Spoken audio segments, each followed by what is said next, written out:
Hey guys, today we're heading to the clouds to a place where thin air presses against your skin. The wind smells like rock and moss, and every breath feels like it should be earned. We're climbing into the Andes where the world seems carved from quiet stone, and every step echoes across eternity. Picture it low-hanging mist curling around ancient terraces, the distant hum of a flute, and somewhere close a small pot of water is starting to boil over a fire made of twisted mountain roots. You can just barely make out the scent, earthy, sweet, and strange. This isn't a spa retreat. This is survival.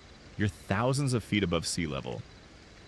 The nights are cold, the work is hard, and if you didn't have the right teas, you probably wouldn't survive this. So, before you get comfortable, take a moment to like the video and subscribe, but only if you genuinely enjoy what I do here. Post your location and what time it is where you're listening. I always love seeing where we're all drifting off from. Now dim the lights, maybe turn on a fan for that soft background hum. And let's ease into tonight's journey together. We begin long before borders, long before names like Peru or Bolivia meant anything to the outside world. Long before ships arrived from across the Atlantic. The people of the Andes lived high above what we now call the western spine of South America. They built lives where few dared to climb above 10,000 feet, where oxygen is scarce, nights are bitter, and growing food is a stubborn miracle. But in these harsh conditions, nature whispered its secrets. The Andean people didn't just survive, they flourished.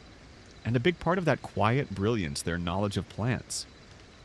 Hidden in mountain cracks beside glacial streams and tucked between stones were herbs that would come to define their health, their rituals, and their very sense of identity.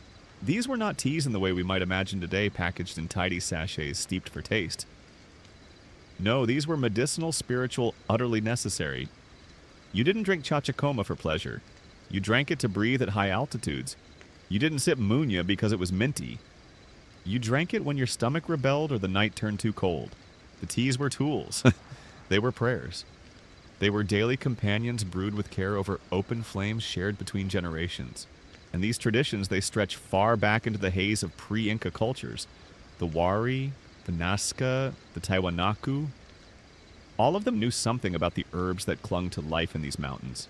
But it was the Inca Empire that turned this plant knowledge into an art form. The Inca didn't just conquer with armies, they absorbed knowledge. And they revered healers. Picture a woven pouch tied at a woman's waist. Inside it, dried leaves, bits of bark, a few brittle roots. She knew which would calm a cough, which would ease childbirth, which should be offered to the gods during eclipses.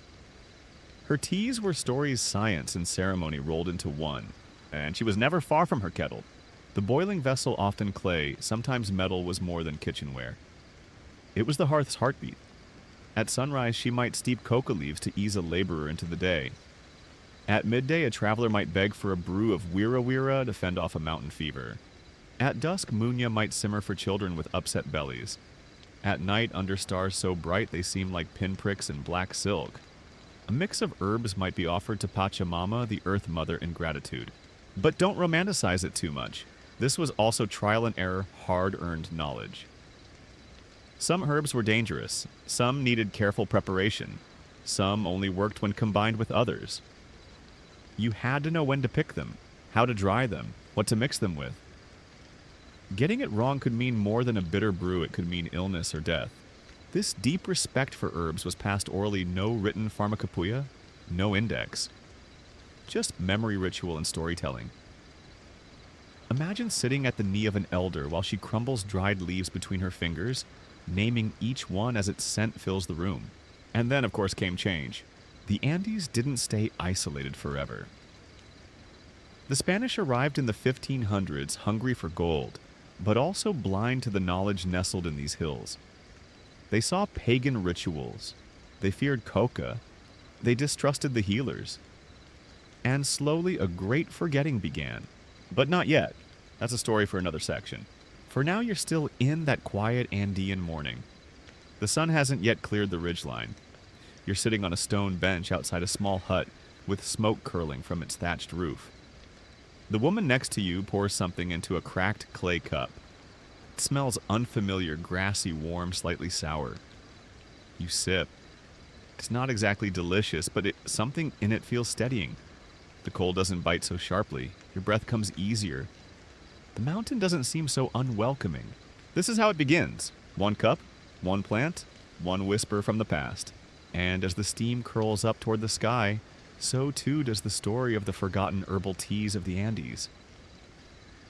The cup in your hand is still warm. Your breath has slowed. The woman beside you points toward a small bush just beyond the hut green, with broad leaves that tremble gently in the wind. She says a word you don't understand at first, Kuka. She presses 2 leaves into your palm. They smell faintly of grass, but there's a deeper tone beneath it, almost like fresh earth after rain. These are coca leaves, and this plant perhaps more than any other shaped the rhythm of Andean life. Long before the conquistadors labeled coca as dangerous, long before it became the subject of fear, prohibition, and controversy, it was sacred. It was quite literally a breath of life. At altitudes where lungs burn with effort, coca offered relief. A few leaves chewed slowly between cheek and gum could help a farmer work longer, a traveler climb higher, or a mother carry her child down rocky paths without collapsing from exhaustion. But the power of coca wasn't just physical, it was spiritual too. In Inca cosmology, coca was a divine gift. According to legend, the goddess Mama Coca emerged from the ground in times of great suffering, her leaves green like the slopes of the Apus. The sacred mountain spirits were meant to ease pain, hunger, and sadness. When the leaves were chewed or steeped into tea, it was not just an act of nourishment, but a form of communication. People spoke to the mountains with coca. They offered it to Pachamama before journeys. They placed it on graves. They asked it for strength, provisions for forgiveness. Even its preparation carried ritual. You never just popped a leaf in your mouth. You folded it carefully. Sometimes you added a pinch of lipta, an alkaline ash made from burnt quinoa stalks or shells, to unlock its chemical magic. Other times the leaves were laid out on sun-heated stones, slightly dried, then steeped into a strong, bitter tea called mate de coca. The flavor bold, slightly grassy, a little numbing, especially if you sipped it too fast. In the fields, coca was always nearby. Carried in pouches shared between hands, offered between strangers as a sign of goodwill. If you gave someone coca, it meant you trusted them. If they accepted it, it meant they welcomed your presence. You might chew together in silence, watching the clouds drag their long shadows across the hills. But coca wasn't without its rules. In fact, its sacredness demanded care. You didn't insult coca. You didn't waste it. You didn't harvest it without prayer. The shamans called Pacos knew this best. They used coca leaves to read omens, placing them in patterns to divine answers from the earth. A cluster of leaves could reveal a sick child's path to healing. A single leaf turned in the right direction could bless or delay a ceremony, and the tea made to coca was used in nearly every household. If someone had altitude sickness, they drank it. If they were grieving, they drank it. If they were preparing for a hard day or returning from a journey, they drank it. Its role was so central that some villages designated coca guardians, women who oversaw the drying, storing, and respectful use of the leaves. Of course not. Everyone outside the Andes understood coca. When Spanish colonists arrived, they viewed it with deep suspicion. They couldn't understand how chewing a leaf or sipping a tea could be anything other than indulgence or witchcraft. Worse, they realized that enslaved indigenous laborers could work longer in the mines when given coca. And so began a dark paradox. While demonizing the plant, the colonists also institutionalized its use, distributing it to workers to extract more silver from the Andes. Over time, coca's sacred role was distorted, commodified, even criminalized. But that comes later. Here in this moment, you're still sitting beside the fire, watching the steam rise from your cup. You take another sip. The tea doesn't knock you over with flavor. It doesn't taste sweet or floral. It's bitter, yes, but comforting. Your lips tingle slightly and you feel more awake. Not jittery, not rushed, just present. The mountain seems to breathe with you. The aches in your joints ease a little, your thoughts settle. You begin to understand why this plant was never seen as a luxury. It was a companion. Something ancient, something alive. And coca was everywhere, across valleys and ridgelines from the dry slopes of southern Peru to the jungly edges of Bolivia and Colombia. In some places, it was cultivated in garden-like rows. In others, it grew wild, only visited during harvest times. Families would gather leaves in silence, pressing their hands to the earth before the first cut. Dried in the sun, stored in gourds or baskets, coca was treated like a precious friend. But it wasn't the only friend. Far from it. Coca might have been the most famous of the Andean herbal teas, but it was just the first chapter in a thick, fragrant book. There were herbs that cured altitude sickness, herbs that soothed broken hearts, herbs that inspired dreams or eased childbirth or treated fevers, each with its own season, its own taste, its own voice. So tonight your journey continues. You'll meet those herbs, you'll walk through mossy paths and cracked cliffs. You'll feel the texture of fuzzy leaves sip brews so bitter they make your eyes water, and others so soothing they lull you to sleep where you sit. But for now, rest with coca. Let it settle into your breath.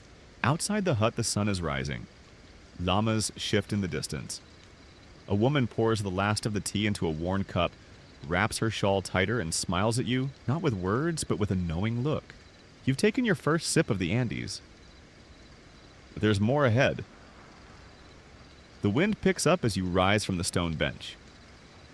The taste of coca still lingers on your tongue, but something else calls you forward, a sharper scent, dry and slightly medicinal. You follow a narrow path that winds upward, hugging the mountainside like a lazy serpent. Above you, the peaks wear snow like crowns. Below, terraced farms stack like green stairs into the mist. You're breathing harder now. The altitude grips your chest tight and insistent. Each step feels heavier. But just as your breath begins to rasp, you spot it, an unassuming cluster of yellow-green shrubs, their leaves fine and pointed like spears. This is chachacoma. Locals sometimes call it the herb of breath, and for good reason.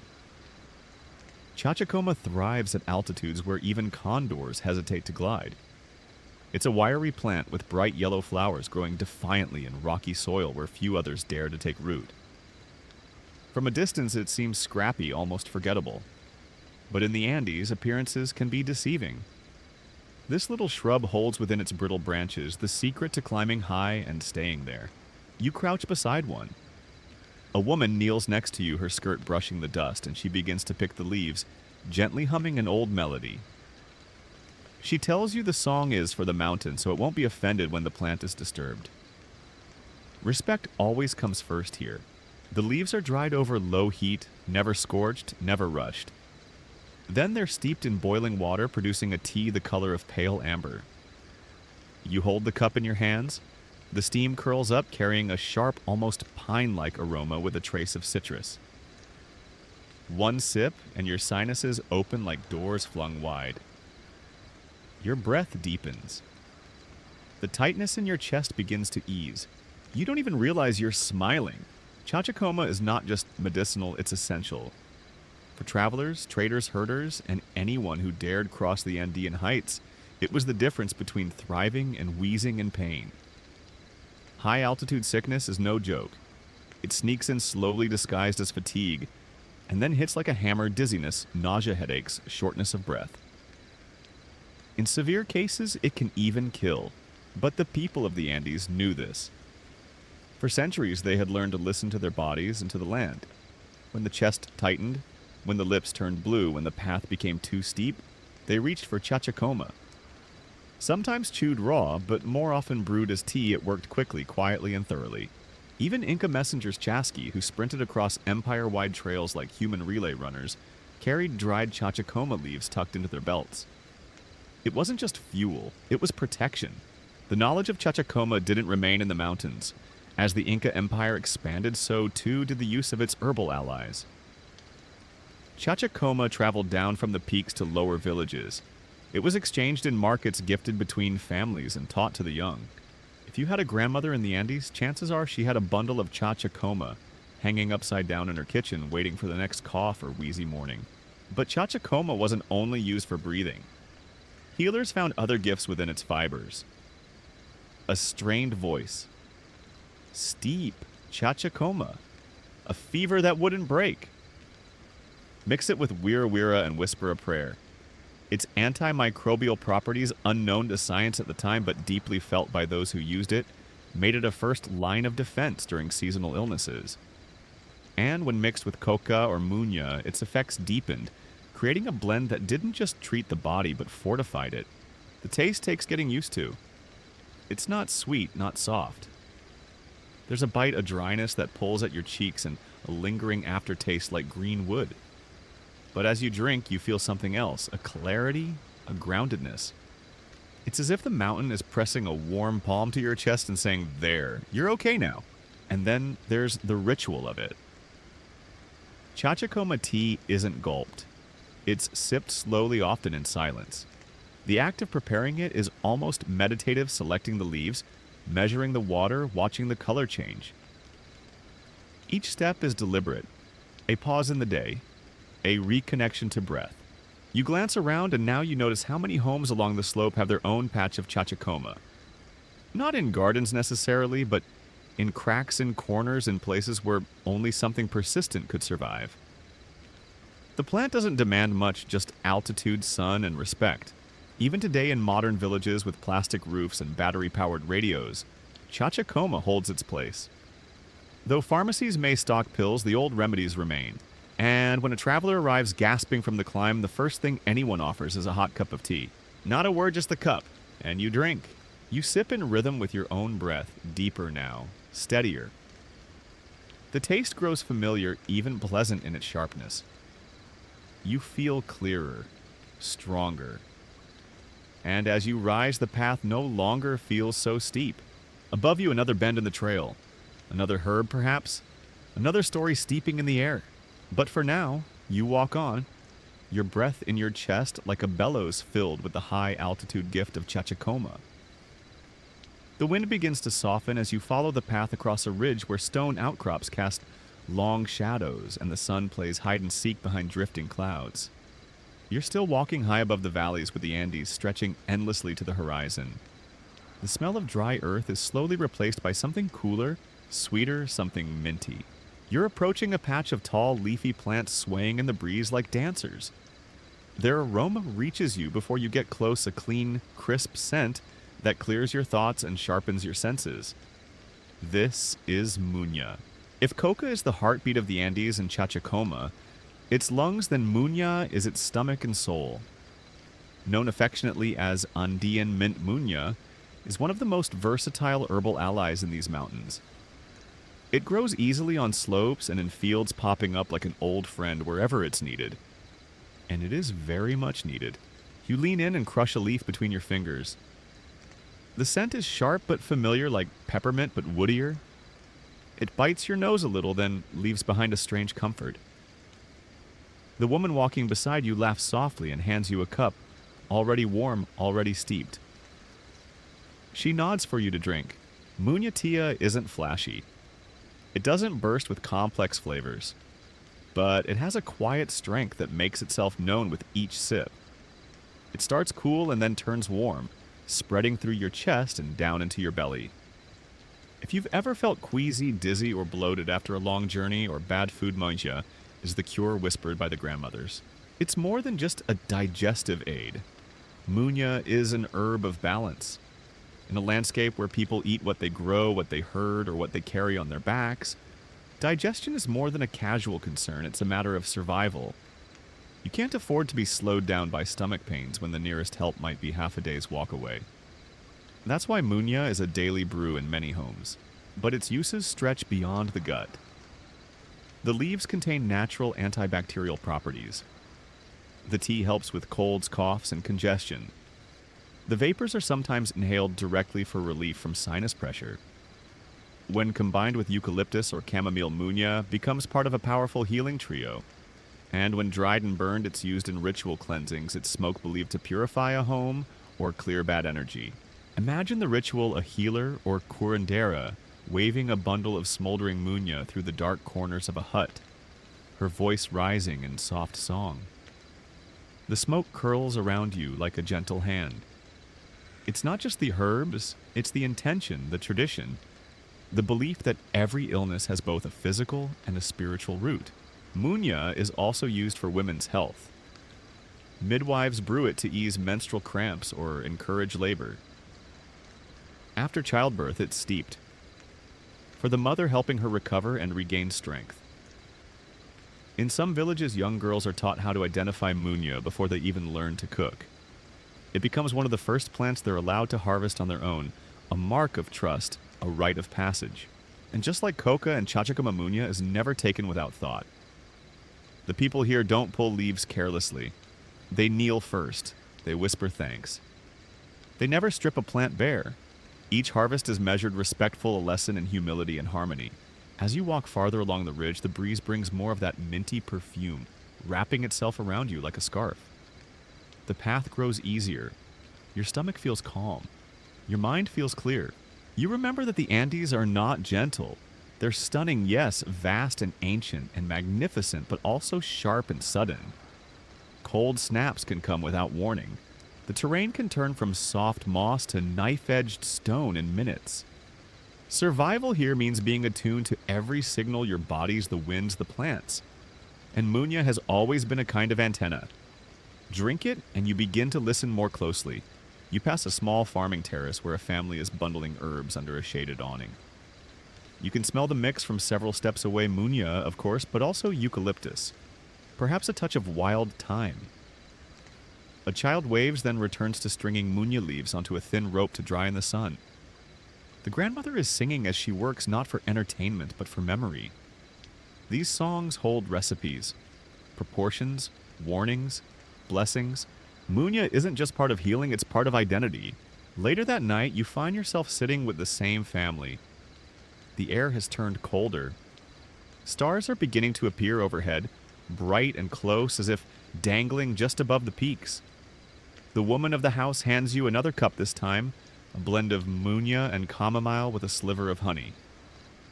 The warmth spreads instantly. Your shoulders relax. Your breath slows. You don't even realize how tired you've become. Someone throws a blanket over your shoulders. Someone stirs the coals in the hearth. And someone whispers, "Sleep is also medicine." You take another sip. The minty taste lingers, but it's softer now, almost floral. Outside, a dog barks once, then settles. The mountains are dark silhouettes against the sky, silent and massive. Munya has done its job. It has grounded you, soothed you, wrapped your senses in green comfort. Tomorrow will bring new paths, new teas, new plants with names you've never heard. But tonight, in the soft hush of the highlands, it is Munya that cradles you. And so you close your eyes, not to escape the world, but to sink deeper into it. Morning arrives like a whisper mist, curling over the terraced hills, roosters calling from distant stone pens in the slow stretch of light, spilling across ancient footpaths. You wake gently, the warmth of Munya still lingering in your chest, your breath soft and even. Today your guide leads you down a trail that weaves between fields of quinoa and broad patches of wild herbs. The air grows warmer with each step, and with it comes a new scent, musky, slightly bitter, with a trace of something almost metallic. It's not a perfume that invites you in, but rather one that commands attention. You reach a clearing where the ground is covered in spindly plants with jagged leaves and clusters of tiny yellow flowers. This is wira. You probably wouldn't choose it for its looks. The plant is scruffy, almost weed-like, and its smell isn't what you'd call pleasant. But here in the Andes, wira is considered a powerful warrior in the herbal pantheon, a plant for fevers, lung congestion infections, and body aches. If coca is the sacred breath and munya the cleansing mint, then wira is the unsung healer in the shadows, always ready when things turn serious. Your guide plucks a few leaves and crushes them between her palms. She doesn't speak, just holds her hands close to your face. You inhale. The scent jolts your senses. Not harsh, but commanding. There's something medicinal in it, something ancient. This herb has a reputation. For centuries, wira has been used as a remedy for respiratory illnesses. In the highlands, where cold nights often bring a wet cough or tight chest, wira is brewed into a strong, almost peppery tea that seems to travel directly to the lungs. Unlike the gentle comfort of munya or the energizing lift of coca wira asserts itself. The first sip may make your eyes water. The second clears your throat. By the third, your breath comes easier, Children are given small doses, never too much, just enough to ease a fever or open clogged sinuses. Elders take it regularly during the cold season. Midwives rub wira wire oil on the chests of mothers recovering from difficult births. Some families burn dried stalks to disinfect their homes using the smoke to clear not just sickness but also bad energy. You're handed a cup already steeped the color of murky gold. The taste is assertive. Bitter, yes, but also strangely clean. Like something working deep inside you, pulling heat from your bones, easing tension you didn't know you carried. And that's part of Wira-Wira's role to work in the background. In the old stories, this plant was never the star. It didn't appear in sacred rituals like coca or feature in love charms like other herbs. It was the humble servant of health called upon when the body broke down, when sleep wouldn't come, when lungs rattled in the dark. And for that it was cherished in a quieter way. Wira-Wira is especially valued in times of crisis. During disease outbreaks in the past, whether brought by outsiders or born from local conditions, communities turned to their herbal defenders. And time again, Wira-Wira proved itself. When Western medicine was far and trust was scarce, people relied on what they could grow dry and brew. They leaned into the wisdom of their ancestors. In some highland villages, bundles of Wira-Wira are hung over doorways, not just for convenience, but as a form of protection. A kind of botanical watchman, standing guard against whatever illness may try to cross the threshold. Mothers teach their children to identify the leaves by touch alone. Healers keep it in pouches along with dried eucalyptus and chunks of pink Andean salt. You pause for a moment, your cup empty, your body warmed from within. Around you, the fields hum with insects. A donkey brays in the distance. Your guide has already moved on, trusting that you'll follow. As you walk, she points to another use, Wira-Wira, as a wound treatment. Crushed fresh leaves are applied to cuts or sores. Infections are rare in these mountains, but when they happen, the plant is ready. It's antiseptic. It's anti-inflammatory. And in the absence of pharmacies or antibiotics, it's the best line of defense. There's an old saying in the Andes: if you can't breathe, eat the mountain. It sounds strange, even poetic, until you realize what it means. The plants that grow here, these survivors of wind, cold, and thin soil, hold in them the mountain's resilience. When you drink Wira-Wira, when you boil its leaves and breathe in the steam, you are in a way eating the mountain, drawing its strength into your body. And like all Andean herbs, Wira-Wira is never taken casually. Even now, many herbalists insist on picking it during the waning moon when the plant's energy is said to be most focused. They sing as they cut or speak the name of a loved one who needs healing. A tea without intention is just flavored water, they say. You begin to notice how the plants here echo the people, tough, resourceful, quietly powerful. None of them boast, none of them beg for attention, but each holds its place, its purpose, its legacy. As you walk on the path, narrows hugging a cliffside where a stream trickles below. You feel cleaner now in a strange way. Not washed exactly, but emptied of something you hadn't named. The sharp edges of your thoughts have softened. Your lungs feel lighter. You've taken Wira-Wira into your body, and it has gone to work. Tomorrow, you'll descend farther into the valleys where new herbs await, softer, sweeter perhaps. But tonight you rest with the knowledge that not all healing comes gently.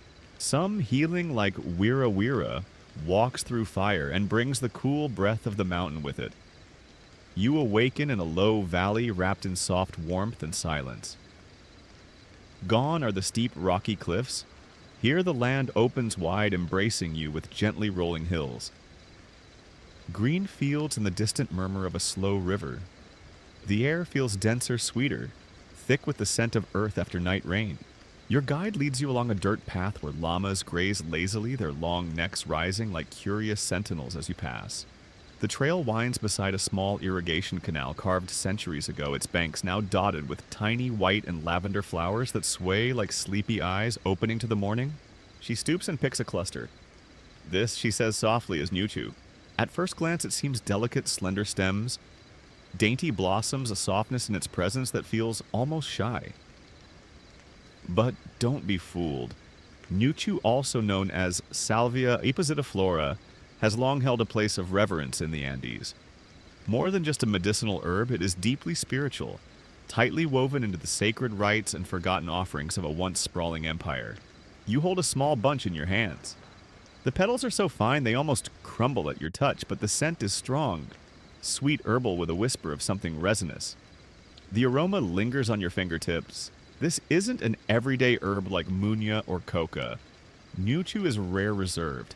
It appears in rituals of passage births, deaths, harvests, and thanksgivings. In Inca times, it was even considered sacred to Inti, the sun god, and burned during solstice ceremonies as an offering of light and fragrance. You sip the tea for the first time. It's gentle, almost floral, with a hint of rosemary and something earthy beneath. Not strong or biting, but quietly persistent, like a story passed down in whispers from mother to daughter. The people of the Andes didn't just drink Nuchu, they spoke to it. Before steeping it in water, they'd hold it to their lips and murmur intentions, gratitude, healing, remembrance. For a grieving heart, Nuchu could be brewed to soothe the spirit. For a mother in labor, it was used as incense to call strength. And when someone died, the blossoms were laid on the body, tucked into woven pouches or scattered into rivers to guide the soul.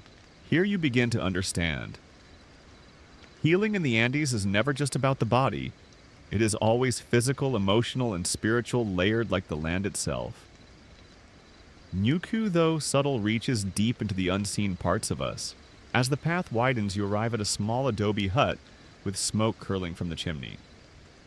Inside, an elder woman is steeping Nuchu in a worn clay pot. She doesn't ask what ails you. She simply nods motions for you to sit and ladles out the tea. There's a silence in the room, not awkward, but reverent. Even the fire crackles softly, as if it knows better than to speak too loud in the presence of this herb. She hands you the cup wrapped in a woolen cloth to protect your fingers. As you sip, she begins to hum, not a song with words, but a melody that seems older than language. You feel it in your chest before you hear it in your ears. In some communities, Nuchu is still used to cleanse spaces of grief. When a home has held sorrow too long after sickness, loss, or misfortune, healers brew a strong infusion of Nuchu and sprinkle it across thresholds, windows, and corners. They speak words into the steam-coaxing pain from the walls, asking the mountains to take it back. Others place bunches of the dried herb under pillows, believing it invites gentle dreams and keeps nightmares at bay. Some say it's the herb of ancestors, that its scent calls the spirits of the old ones who come not to haunt but to guide. You sip again, and the warmth spreads not just through your body, but through your memories. You think of people you've loved, people you've lost. You don't cry, but your breath catches just a little. Nuchu isn't a loud healer. It doesn't blast through congestion or chase fevers into the dark. It simply sits beside you like a hand on your back saying, "I'm here. I know." Later, you watch the elder woman gather Nuchu from her drying rack and wrap it into small cloth bundles. She tucks one into your satchel without a word. A gift not for your body, but for your spirit. A quiet reminder. Outside, the valley opens again. Children laugh somewhere beyond the hill. The river hums. A dog barks, but softly. Life moves forward. Nuchu remains behind in the quiet room with its low fire and its clay cups continuing to steep in the background of the Andes' long story. As you walk, you feel lighter. Not in body, but in weight. Something has been eased, loosened from its moorings. That is Nuchu's work, not to erase sorrow, but to make room for it to carry it gently so you don't have to do it alone. And so you continue on the bundle of blossoms tucked near your heart, the taste of tea still fresh in your mouth, and the whisper of an ancient melody echoing softly in your steps. By midday, the light shifts. The clouds are thinner here, and the sun casts a golden wash across everything, fields of maize stone. Footpaths, the slow movements of a shepherd, guiding sheep. You feel the altitude again, not in your breath, but in your bones, as though the mountain air is curling deeper into your joints. Your guide pauses near a crumbling wall, what was once perhaps part of a granary or a watchtower. Vines spill across the stone, dotted with clusters of small purplish berries that look more like wild grapes than anything medicinal. She gently pulls a strand toward you, offering one of the clusters. This, she says with a smile, is Sasha Parakai, the wild elderberry. You've heard of elderberries before, maybe in cough syrups or health tonics back home. But this is different. This is elderberry grown at the edge of the clouds, shaped by harsh sun and sudden frost, far from anything familiar. And in the Andes, Sacha Parakai carries an entirely different kind of story. You pop a single berry into your mouth. It's tart, slightly sweet, and somehow earthy like the memory of fruit, rather than the thing itself. The skin is tough, but it bursts with flavor, and just beneath the taste, something deeper, a tingle of energy, a sense of aliveness. The people here don't eat elderberries casually.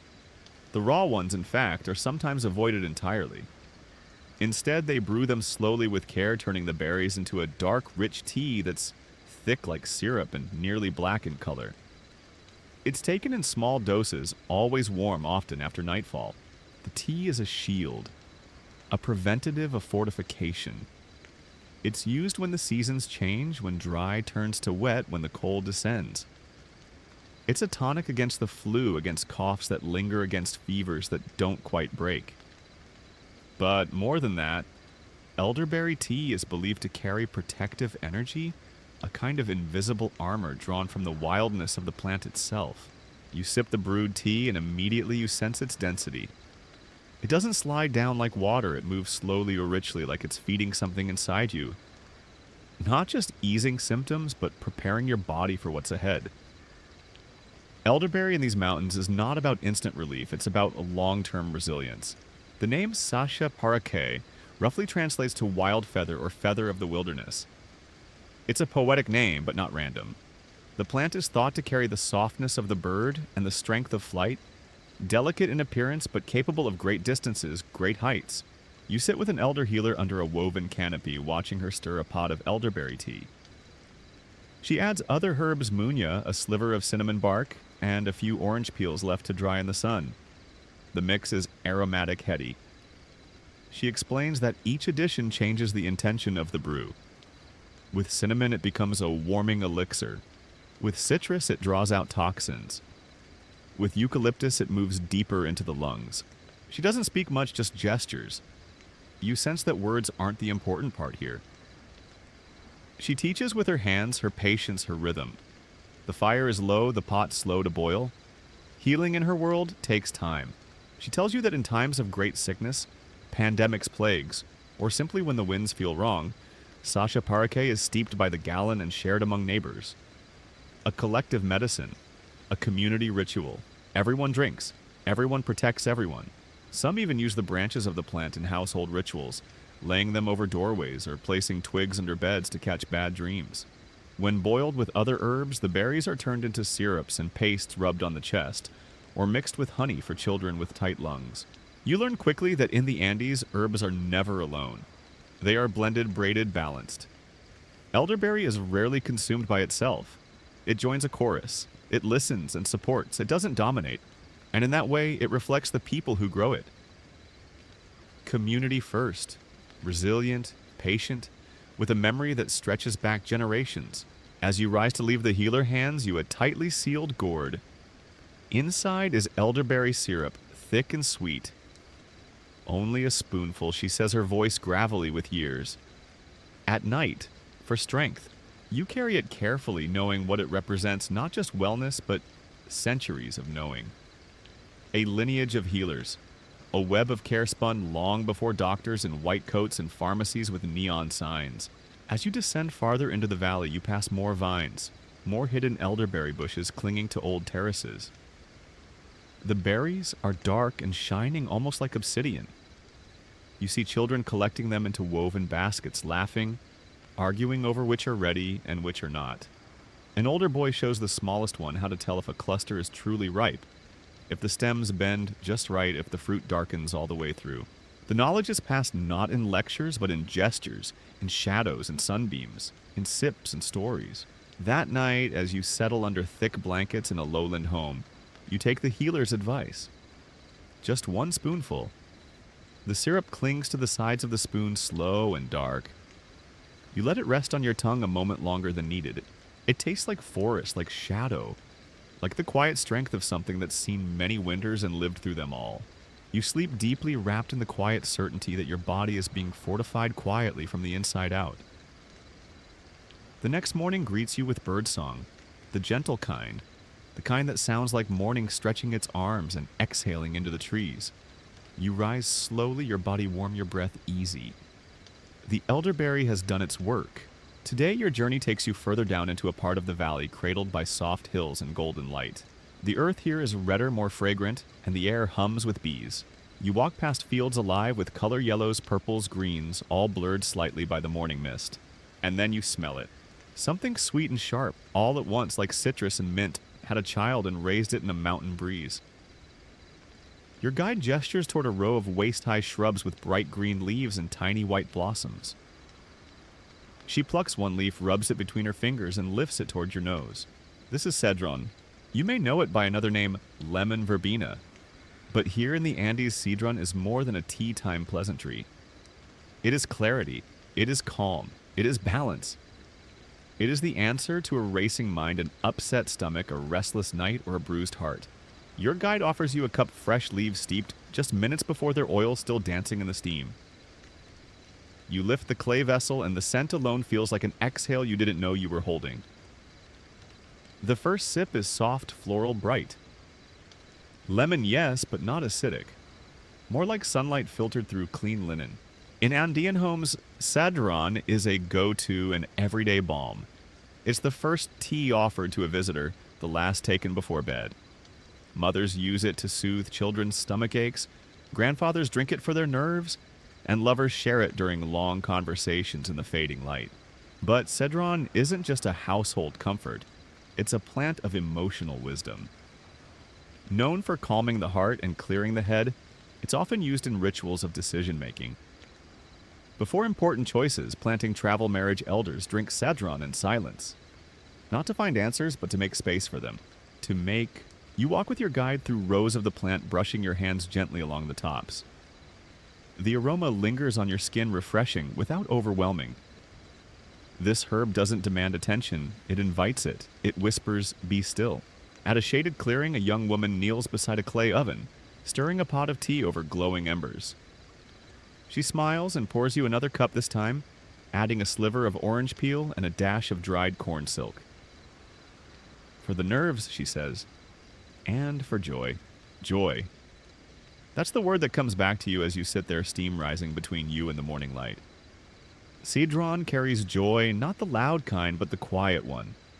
The one that lives in small, unshakable places. A belly that's no longer cramping. A heart that stops pounding. A breath that finally deepens. You learn that cedron is also a mourning herb. In some villages, when someone passes, family members drink cedron to soften the sharp edges of grief. It doesn't remove the sorrow, it just makes it easier to carry. It allows tears to fall without turning bitter. It is used in rituals of closure too. When one chapter ends after a breakup, a long journey, the final harvest cedron is brewed with bay leaves and drunk under a waning moon to signal the body that it is time to let go. There's a poetic term elders use here, el descanso del corazón, the rest of the heart. Cedron is the herb of that rest. You sit a while longer watching a child run between the rows of shrubs, laughter trailing like a kite behind her. A dog naps nearby, belly rising and falling with deep sleep. Bees hum. The moment stretches out like a warm blanket. Later, your guide shows you how the leaves are dried, not roasted or burned, but gently dehydrated in shaded huts. The scent, she says, is too precious to risk. The oils are volatile, and with them the spirit of the plant. Patience is required, and patience is what cedron teaches. It is not a warrior herb like wira wira, nor a sacred one like coca. It doesn't unlock trance states or push toxins from your sweat. Instead, it brings you back to center. It reminds you that not all healing is dramatic. Some of it is just remembering to breathe. As the afternoon heat gathers, you walk on your steps unhurried. Cedron works quickly, but its effects unfold slowly, as if time itself starts moving more kindly. You stop at a small creek and sit beneath a tree, sipping one last cup. You think about how many kinds of healing you've met so far. Some were fire, some were fog. Cedron is neither. Cedron is the pause. The tea you drink not because you're sick, but because you don't want to be. Because sometimes your spirit just needs a clean, lemon-scented room to rest in. The sun dips, low shadows stretch long, and the valley quiets. The tea is gone, but the feeling stays. You rise slowly, lighter somehow. Balanced. The kind of balance that doesn't demand perfect posture but gives you the grace to lean, to sway, to move with whatever comes next. And tomorrow something new will come. Another plant, another page of the story, another sip of ancient memory wrapped in steam. The trail winds higher again, the air growing thinner, cooler. The scent of cedron still lingers in your memory, a soft, citrus veil behind your thoughts. But now as you pass a ridge and follow your guide up a steeper path, the landscape begins to shift. Gone are the gentle valley shrubs. In their place rise dense, bushy growths with waxy green leaves and flowers that seem to blush in the sun. Small, deep purple petals with delicate yellow centers like shy eyes peeking out from behind leafy curtains. Your guide stops and gestures with reverence. "This is Molly," she says, "the pepper tree." At first you expect spice heat, a sudden jolt to the tongue. But mole isn't here to startle. It's not like black pepper at all. This is Shinus mola, the Peruvian pepper tree, and what it brings to the world is far more than flavor. You step closer, running your fingers along the clusters of tiny pink berries. They shimmer slightly in the afternoon light, almost like beads. Your guide picks a few and crushes them gently between her palms. The scent that rises is sharp but fragrant peppery, yes, but laced with something floral and faintly resinous. It's the smell of ancient groves of smoke curling upward from ceremonial fires of something older than memory. Mole is a protector. In traditional Andean life, it is used to bless new homes, to ward off bad energy, to purify both body and space. A tea made from its leaves is bitter but powerful. It's taken after indulgent meals when the stomach is sluggish and needs a nudge.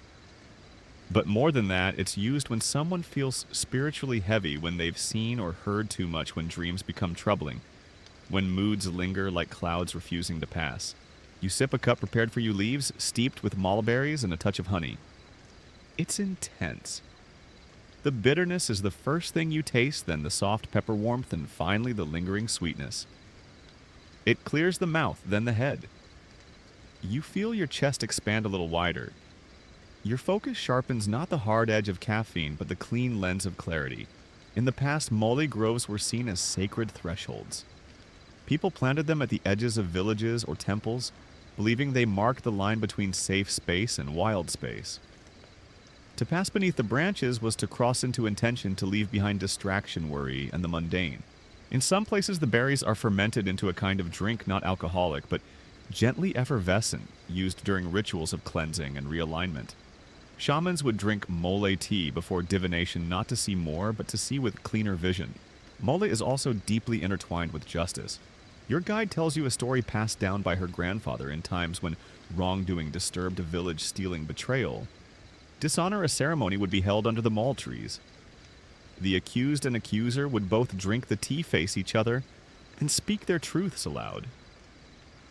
The bitter taste was symbolic, reminding all involved that truth is rarely sweet, but it must be swallowed. The tree itself has always been seen as a kind of judge. Its presence was believed to absorb conflict, to hold on to the anger, and metabolize it through its roots, leaves, and berries. Even now in some communities, disputes are mediated with mall branches nearby, their scent grounding the conversation, reminding all parties to speak from the root. You sit under a large mall tree, the branches arching like open arms. The wind rustles through the leaves, releasing faint whispers of that peppery scent. Your guide sits across from you, eyes closed, palms up. She doesn't speak, and neither do you. This is part of the practice. To simply be in the presence of mole is an act of recalibration. To breathe in its essence, to let the bitterness touch your tongue, to feel its roots beneath you. You close your eyes, letting the silence stretch. The tree hums, not audibly but energetically. And you listen. Later, she shows you how the leaves are gathered, not plucked but coaxed. Offered words of thanks. A small offering is left at the base, usually a few kernels of corn or a strand of wool.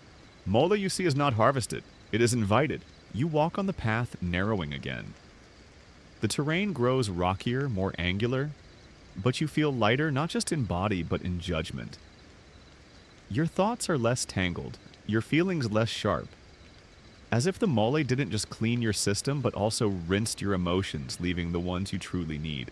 In the late afternoon, you come upon a community gathering. A festival of sorts. There are food stalls, music-woven goods for trade, and at the center, just off to the side, a small table with bundles of dried herbs for sale. Among them, you spot moly leaves tied with red thread and small copper bells. People take one, ring the bell softly, and place a coin in a bowl. It's not a sale, it's an offering exchange. You take one too and ring the bell. The sound is small but clear, like a truth spoken calmly after a long silence. As night falls, the scent of mola lingers on your skin and your breath. It becomes a part of you, threading into your senses, promising to hold you steady in the dark. And in that darkness, as stars bloom over the Andes and wind brushes gently through your shelter, you feel calm, aligned, and deeply, undeniably clean. By morning, the air is crisp again, and you wake to the distant sound of livestock bells, tiny chimes swinging from the necks of alpacas as they graze lazily on dew-drenched grass. You're deeper into the Andes now, tucked between folds of mountains whose peaks vanish into layers of mist. The earth under your feet is soft and damp, scattered with moss bark and a sprinkling of last night's rain. Today your path winds you toward a denser, more wooded stretch of the highlands. The sunlight filters through the canopy and threads gilding the trail with intermittent pools of gold. Your guide walks slowly now, more carefully, eyes scanning the forest floor. She stops by a low, slightly ragged plant with delicate green leaves shaped like arrowheads. It looks humble, almost like a weed, but as she kneels beside it, her tone becomes hushed. This, she says, is uña de gato, cat's claw. The name might sound playful, but this herb is anything but frivolous. The plant gets its name from the sharp hooked thorns that curl from its stems, resembling tiny feline claws. And those claws, you quickly learn, are only a symbol of the power it holds. Uña de gato is a warrior's tea.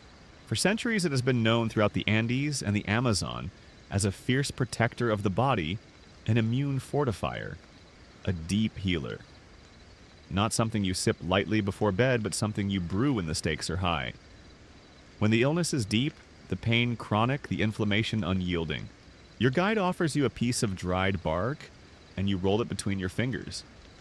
It's woody, fibrous, fragrant in a strange grounding way, like wet earth and old stories. The tea made from this bark is boiled long and low, sometimes for hours, to extract its full potency. And when taken, it doesn't whisper. It declares. You sip it from a gourd, the brew warm and bitter, almost resinous. It has weight, a thickness that feels medicinal in the truest sense. As it moves down your throat, it doesn't soothe so much as awaken. In traditional Andean practice, uña de gato is reserved for the kinds of illnesses that don't budge. Arthritis, autoimmune troubles, lingering infections that dance just out of reach of lighter remedies. But it's also taken proactively before long journeys, before exposure to hardship, or when a storm feels like it's coming. The healers call it la raíz del defensor, the root of the defender. Its anti-inflammatory properties are legendary here. And while the world outside the Andes has only recently started to study it here, it has been trusted for generations. You're told of old women who've used it for decades, their hands still nimble in winter. Of men who drank it to heal from snake bites or fevers. Of children given diluted doses to fend off fevers too stubborn for cedar or elderberry. But uña de gato is not just a physical healer, it's also considered an energetic shield. Shamans use it during cleansing ceremonies to cut through the energetic sludge, those emotional burdens that linger after grief, heartbreak, betrayal. It is said to slash through heaviness, clawing at the roots of despair, tugging out what no longer serves you. You witness a ritual where dried uña de gato is placed around a circle. Its bark burned slowly over coals as prayers are spoken into the smoke. The scent is musky, a little bitter, but somehow comforting. The participants drink the tea slowly in silence, then speak aloud. What they're ready to let go of old pains, old names, old echoes. In this way, the plant does more than cleanse, it liberates. You learn that gathering uña de gato is not for the impatient. The bark must be harvested carefully, never stripping too much, always leaving the plant alive and well. Too much taken and the plant becomes weak. Too little and the medicine remains locked within. Balance again. Your guide shows you how the bark is curled, dried in long ribbons, and bundled into sacred packages tied with red string. These are often placed in homes, tucked near altars or carried during travels as protection. A defense not just against illness, but against all that is unseen and uninvited. As the day moves on, you begin to feel the plant's presence settle into your body. It's not energizing exactly, but stabilizing.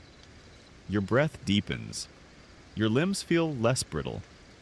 It's like your body, sensing a new ally, has started to relax its grip on its own defenses. That night, around a low fire, a healer sits across from you. She doesn't speak for a long while. Then, holding up a small gourd filled with uña de gato tea, she says, "This is for those who carry battles inside. Not to fight harder, but to fight wiser." You sip, and with every sip, it's as though you are being reminded that strength is not always force. It can be clarity, persistence, endurance. The kind of strength that doesn't shatter but bends, that doesn't flare but glows steady through the night. You lie down in your woven blanket, staring at the stars through a break in the shelter. The warmth of the tea spreads slowly through you. A defender indeed, a quiet, clawed presence standing at the threshold of your health. As your eyes close, you sense that something has joined you, not a presence exactly, but a pulse. The quiet certainty that your body has help now, that the mountain has offered one of its fiercest guardians, and you for tonight are safe in its claws. When dawn unfurls, the mountains are a soft blur of lavender and pearl. The air is chilled and faintly metallic, like it's been stirred with stone. You move slowly, your body stretched but grounded, still holding the grip of uña de gato deep in your limbs. It's a different kind of strength, one that doesn't ask for your attention, only your trust. Today's trail leads downward again into a basin where water gathers in bright pools and streams braid through rocky earth. The path is shaded by towering shrubs, their wide leaves glossy, the scent of moss and wet bark thick around you. Here, the Andes quiet a little, like the land itself is drawing a long breath. Your guide stops beside a large, deeply green bush dotted with small, five-petaled white flowers. She plucks a leaf and holds it to your nose. It smells like mint, but richer, darker. There's eucalyptus in it and something sharp beneath. She says one word with a smile. Muña. This is the Andean mint, sometimes called the mint of the mountains. It is not your average spearmint or peppermint. Muña is stronger, deeper, a stimulant and a healer. It grows only at certain altitudes and only where the wind turns just so. It thrives where most other herbs would fail, clinging to the sheer edges of cliffs rooted in stone, fed by mist. You taste a sip of fresh muña tea leaves, steeped in coppery water, sweetened ever so slightly with cane honey. It strikes you with its heat, not spicy, but vibrant. The mintiness tingles, yes, but there's more. An earthy grounding, a clarity that unfurls inside your sinuses, your chest, your stomach. And that's what muña is known for. It opens. It opens the airways, clears the head, soothes nausea, untangles bloating and cramps.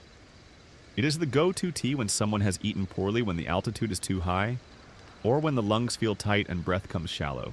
And you feel it now. The tea seems to bloom inside your ribs, your breath suddenly deeper, easier.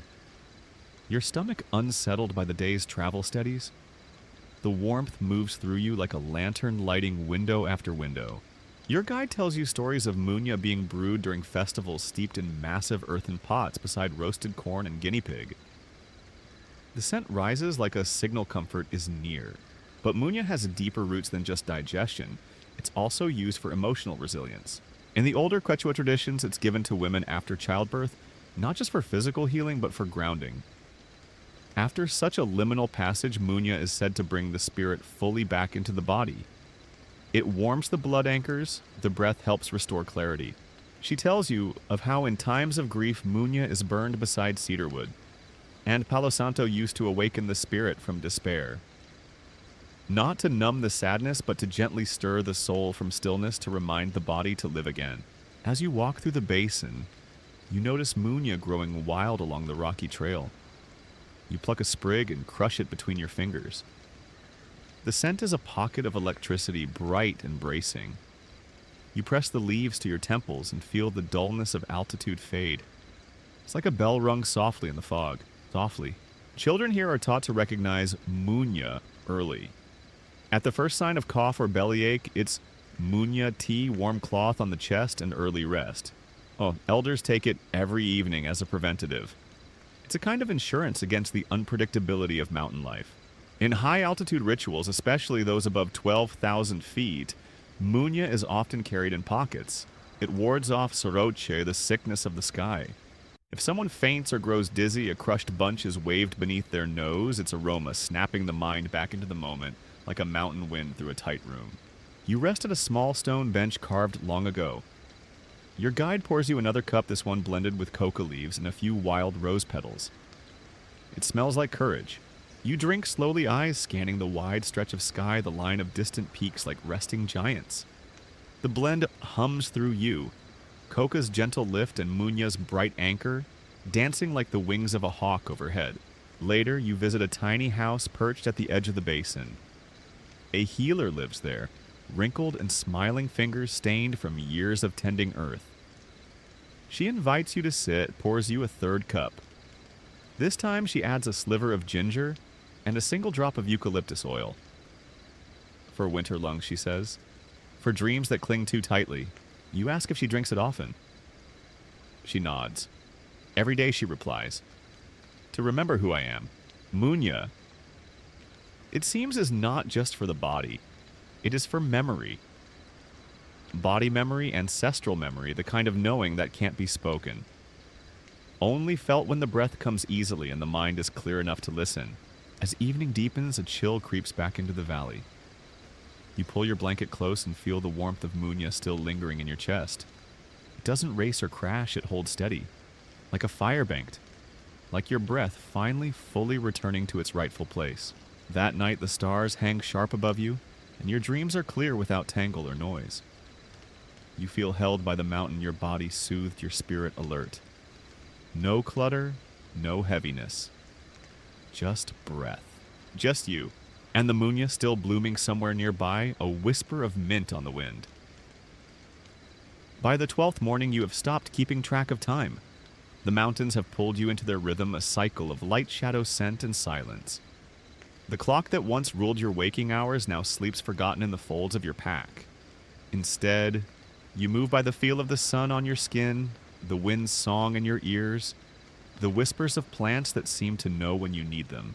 Today the path narrows again, threading through a grove of twisted trees, their trunks gnarled and knotted, their leaves, smaller, silver-edged and glinting with dew. The ground here is dry but rich, scattered with fallen bark, the air sharp and mineral. Your guide slows, then kneels beside a compact bush. It has tiny white flowers and dark green leaves with a hint of fuzz like a layer of sleep still clinging to them. She gently breaks off a sprig and holds it up. Chachacoma, she says, the plant of the high breath. You've heard of it. Up here where the air thins and each inhale feels slightly unfinished, Chachacoma is a lifesaver. Quite literally. It's known throughout the Andes as the breath giver, a natural antidote to altitude sickness, to the fatigue that creeps into bones and blood when the body protests the height. The tea is prepared quickly. Just the leaves steeped in hot water, no sweetener needed. It smells faintly of sage and pine, and when you sip, it's as if a door opens somewhere in your chest. You exhale fully, inhale deeply. The relief is immediate, not jarring, but gentle, a widening. A softening, a reminder that breath can still be full, even up here where the clouds sleep low. You sit a moment with the cup in your hands, letting the heat sink into your palms, feeling the Chachacoma move through you. It doesn't buzz or stimulate. It grounds. It expands. You breathe again, deeper, slower. The elders here consider Chachacoma sacred. Not flashy, not widely used outside the mountains, but deeply respected. It grows in the highest regions above 3,800 meters, often where little else survives. And that perhaps is part of its power. It knows hardship. It knows thin air, sharp wind-cold soil. It thrives where others wither. It is strength in survival form. Traditionally, travelers ascending into high altitude would be offered Chachacoma before they ever felt the symptoms. A kind of preemptive kindness. Drink this, someone would say, so the sky doesn't weigh too heavy. And if they did grow faint or nauseous, the tea would come again strong and hot and restore them. But Chachacoma does more than mend the breath. It's also known to support the liver, cleanse the blood, and soothe aching joints, especially those creaking from the cold of the highlands. It's a plant of the whole body in service of the lungs, but extending its gift outward to every weary limb. Your guide explains how it's harvested carefully, only a few sprigs at a time. It's slow-growing and not to be taken greedily. Some families keep their own patches protected from over-harvesting, sharing only small bundles with those in need. As you walk again, the trail winds through increasingly barren stone. The elevation climbs. The sky seems closer than ever, and the clouds curl like wool across the peaks. You begin to feel it, the lightness in your legs, the strange pressure behind your eyes. But the chachacoma hums quietly in your chest, and you remember to breathe through your nose slowly, deeply. No panic, no rush, just presence. At the top of the ridge, there's a small stone shrine. Offerings are tucked between the rocks. Tiny figurines, coins, dried herbs, even coca leaves laid out in a perfect 3-leaf pattern. You add a leaf of chachacoma to the altar, pressing it between 2 stones, whispering thanks. Later, you sit with a local healer in a cave-like shelter carved from volcanic stone. She prepares a blend of chachacoma and munya, a mix of breath and clarity. As the tea steams, she speaks softly of the importance of breathing not just with the body, but with the mind. You must exhale your thoughts, she says. Not all of them belong to you. You sip her brew and feel the truth of her words. There's so much you carry that is not yours. Expectations, worries, plans. The tea urges you to let some of it go. Not forever, but for now, just to lighten the pack. Before sleep, you practice what she taught you 3 breaths. For release, 3 breaths for arrival. You sit quietly, eyes half closed, and inhale as though you are breathing the mountain itself. Its stone, its silence, its immense patience. And when you exhale, you imagine the weight leaving you dropping softly into the earth, where it will be broken down like leaves into soil. That night, sleep finds you easily, your breath smooth and even. No tightness, no dreams of falling. Just the slow rhythm of air in and out your body and the mountain sinking in quiet agreement.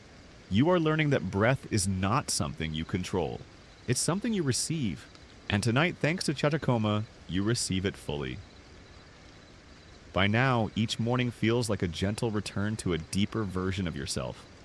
One that listens more closely, walks more slowly, and tastes each moment with care. The Andes have softened you, but not in the way cities might consider softness. Here, softness is strength. A kind of inner stillness forged from long walks, quiet tea, and cold nights wrapped in woven blankets. Today you descend into a warmer valley where the air is thick with the sound of bees and the shimmer of sun on stone. The path is lined with tall grasses and clusters of wildflowers, and here your guide pauses beside a cluster of pink flowering shrubs, their blooms delicate and almost heart-shaped. She gestures toward them, her voice gentle. Flor de Arena, she says. The flower of the sand. At first you assume the name refers to the dusty soil beneath your feet. But as you gather a few sprigs, you realize it's more than that. These flowers bloom in the harshest parts of the Andes. Arid slopes, sun-scorched ridges, and wind-swept cliffs. They seem impossibly delicate, and yet they thrive in the dry and the difficult. You taste the tea later brewed from the dried flowers and leaves. It has a faintly floral bitterness, almost like chamomile, but with a resinous edge. Beneath the first sip is something more complex, an astringency that clings to the tongue, then fades into clarity. Flor de Arena is known primarily as a cleanser. To the healers of the Andes, it is the herb that carries away. It is used for cleansing the kidneys and liver, for purifying the blood, for sweeping out the debris of sickness, stagnation, and even sorrow. It's the kind of tea you drink after an illness has passed, when the fever is gone, but the fatigue lingers. When your body feels like a house after a storm wall standing, but debris in every corner. The tea is taken slowly over many days, like a river washing through you in gentle waves. You meet a healer in the valley who specializes in this particular plant. Her hands are stained with petals, and her tiny hut smells perpetually of dried herbs and ash. She prepares a tisane with Flor de Arena horsetail and a touch of lemon balm.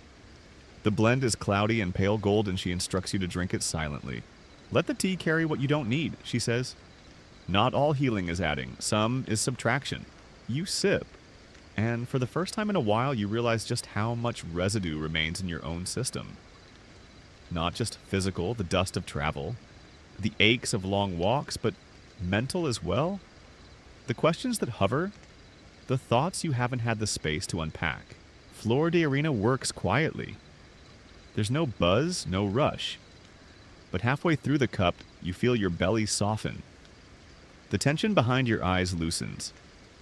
You begin to yawn not from fatigue but release, as if the body no longer in defense mode has permission to rest. Later, your guide explains that this flower is also used in ritual baths infused in warm water and poured over the body to cleanse away the psychic dust we gather from others. It's particularly used after grief heartbreak or prolonged exposure to negativity. Sometimes she says you carry stories that aren't yours. This tea helps you return to your own. You help harvest some of the blooms that afternoon. Carefully, you pluck only a few from each bush, making sure the root remains strong. The blossoms are laid on woven mats to dry in the sun, their petals curling slowly into paper-thin twists. Your guide places a few dried blossoms in a small cloth pouch and tucks it into your satchel. Keep this for when you need clarity, she says. Not answers, just space. As evening falls, you sit near a shallow stream, the sound of water trickling over stone. You brew a second cup of Flor de Arena and hold it close, letting the steam rise against your face. It smells of earth and sunlight, of resilience and simplicity. You remember the healer's words, how not all healing is addition. How sometimes what we need most is not more effort, more ideas, more striving, but a release. An unburdening. So you let go. You let go of old expectations, of names you no longer answer to, of stories that make your shoulders tense. You breathe them out like smoke. And as the tea slips through you, you truly feel what it means to be cleansed. Not bleached or scrubbed or erased. Just returned. Return to center. Return to rhythm. Return to a self that no longer clutches the unnecessary. You lie down in the grass stars beginning to prick the sky above you. And you let your breath rise and fall with the pulse of the stream. The flower of the sand blooms somewhere nearby, its roots deep in the dry earth, its petals still open to the night. And you too are open now. Not emptied, but spacious. A vessel not for holding, but for flowing. Dawn breaks slower in this part of the Andes. The sun must climb patiently over several rows of jagged peaks, painting the sky in wide brushstrokes of copper and soft peach. The wind here is quieter, almost reverent, as though even it knows you've entered a different kind of space. One reserved for silence, for depth, for what lies beneath the surface of everything. Your guide gestures toward a shaded slope up ahead. It's dense with low bushes, each covered in small, waxy green leaves and tiny yellow-white blossoms. She walks ahead, parts the foliage, and pulls free a woody stem. This, she says, is Wira Wira. The name sounds like a song. She says it again softly this time, like it's meant to echo rather than be spoken. Wira Wira is an herb of many names and moods. In some parts of the Andes, it's known as the healer of the lungs.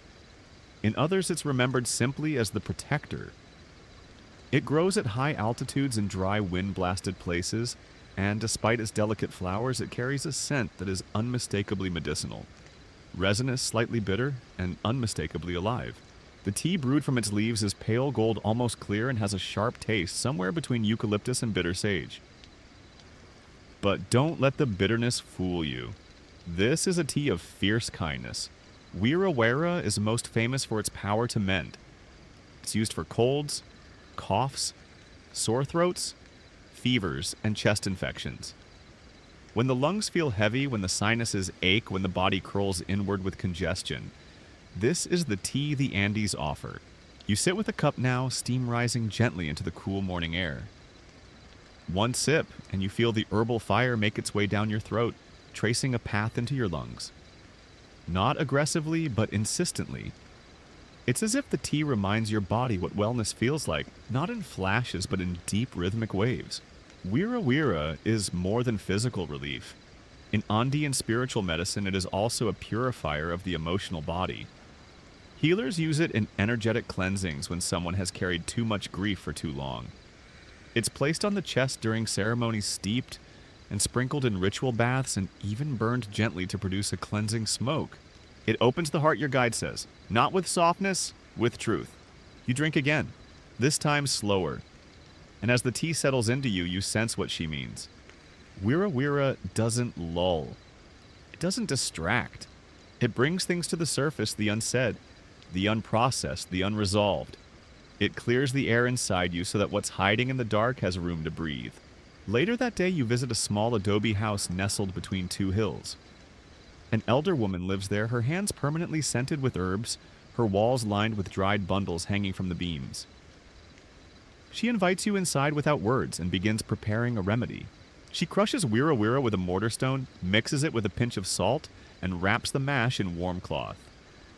She presses it against your chest just beneath the collarbone and tells you to lie still.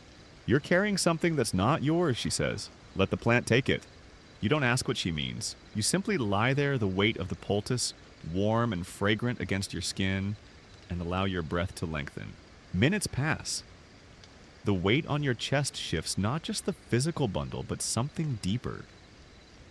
A tightness you hadn't noticed until now begins to uncoil. A sadness you didn't name makes itself known. Tears come not in torrents, but as a quiet release. She doesn't speak.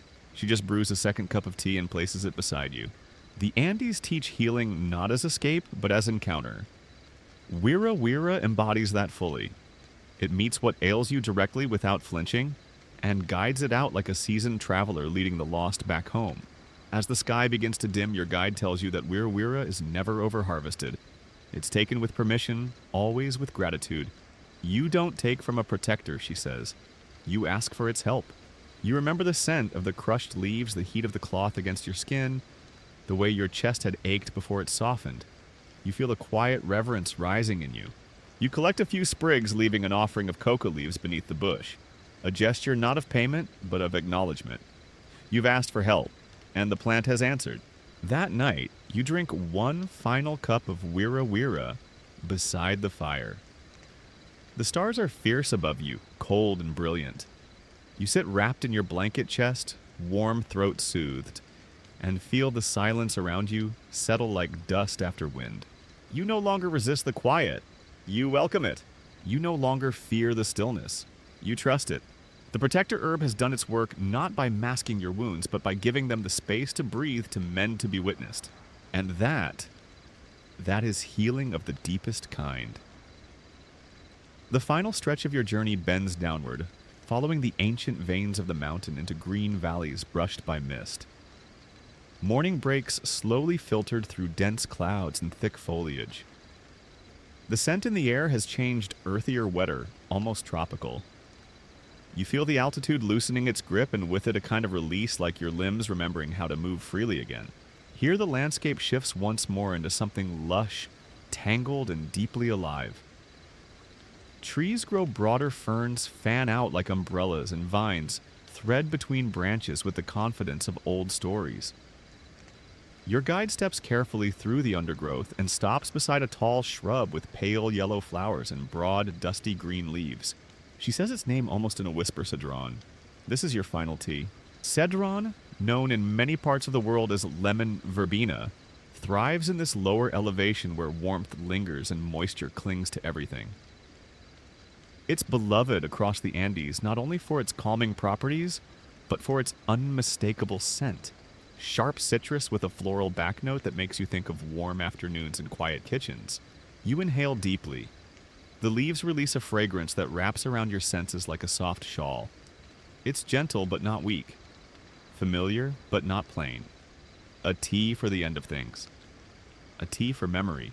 Later the leaves are steeped in water just shy of boiling, and when you drink, it's as if your whole body exhales. The tension that's clung to your shoulders, the small resistances held in your belly, the subtle electricity still crackling in your mind, all of it begins to ebb. Cedron doesn't just calm. It invites reflection. And now, on your last evening in these mountains, it helps you look back not just at the miles you've walked, but at who you've become in the walking. You recall the first cup of coca leaf, bright and biting in the high air. You remember the earthy strength of Munya, the sleepy embrace of Valerian, the fire of Wira Wira, and the breath-opening magic of Chachacoma. You remember the way your hands trembled at first when you gathered herbs, and how they steady now, guided by instinct and attention. Cedron was often the last tea served after a long day of labor or travel. In the villages you passed, people would sip it after the evening meal, sitting quietly on doorsteps, listening to the wind move through the maze. It soothed digestion, calmed the nerves, and gently prepared the body for rest. But for the Andean healers, its purpose was wider. Cedron is a tea of closure, of gentle endings. It's offered to the grieving, to the anxious, and to those recovering from hardship, not to erase the pain, but to soften its edges, to bring peace back to a heart that's been working too hard. That's what you feel now. Peace not because everything is solved, but because you are no longer trying to solve it all. As twilight settles, your guide builds one final fire. Around it, you sit together with others, travelers, elders, children. Cups are passed. Cedron fills the air with warmth and brightness. No words are needed. You are all held in the same hush. Someone begins to hum. Not a song exactly, just a thread of sound that feels like a lullaby for the land itself. The fire crackles. The steam from your cup dances in the light. You lean back and let yourself rest fully and without resistance. When the fire dies down, you help clean up rinsing gourds, folding cloths, gathering herbs for the next day's blends. There is a rhythm now in your hands, a memory embedded in your fingers, a trust in your own slowness. Before bed, your guide gives you a small pouch of dried cedron. For when you return, she says, it will remind you to rest. You tuck it carefully into your pack, already imagining the quiet nights when you'll need its calm, when the world outside becomes too loud, too fast, and you long for the silence of this mountain. As you lie down for your final sleep under the Andean stars, you sip one last cup. Cedron wraps itself around your breath, eases your mind, and leads you gently into stillness. You think of all the teas you've tasted, not just the flavors, but the teachings. Each one a different key to a different door within you. Doors of memory, of healing, of letting go. Doors of return. And tomorrow, when you walk back into the world of machines and noise and schedules, you'll carry them all with you, not as novelties, but as companions. The teas of the Andes are not forgotten, not by the mountains, not by those who still walk them, and not by you. You'll remember. You'll return, maybe not in body, but in ritual, in slowness, in one steaming cup at a time. So now here we are, dear traveler. You've sipped your way through centuries, walked paths worn by healers, and held in your hands the fragile leaves that once whispered to ancient skies. You've stood among mist-wrapped peaks, listened to elders speak in hushed tones, and felt the echo of forgotten rituals ripple through your body with each steaming cup. The Andes aren't just a place. They're a rhythm, a remembering, a retreat into the kind of wisdom that doesn't shout at hums. And tonight you've let that hum lull you, carry you, maybe even change you. As you lie in the quiet now, your body heavier, your thoughts fewer. Take a moment to notice your breath. Let it move like wind over the mountains, steady, low, and certain. Maybe you still smell the faint hint of Flor de Arena or Cedron on the air. Maybe your muscles are holding the memory of Valerian's slow embrace. Maybe your spirit has grown a little softer, a little stronger. You don't need to remember every herb, every name, every story. The wisdom is already in you now, steeped deep like the leaves in a patient cup. And when the noise of life creeps back in, because it always will remember this quiet, return to it. Brew something slow. Sip something old. Let yourself be reminded that rest is not laziness, that slowness is not a luxury, that you, like the herbs of the Andes, are resilient in ways the world may never fully understand. Sleep well, wanderer. Dream in valleys, breathe like clouds, and always, always remember,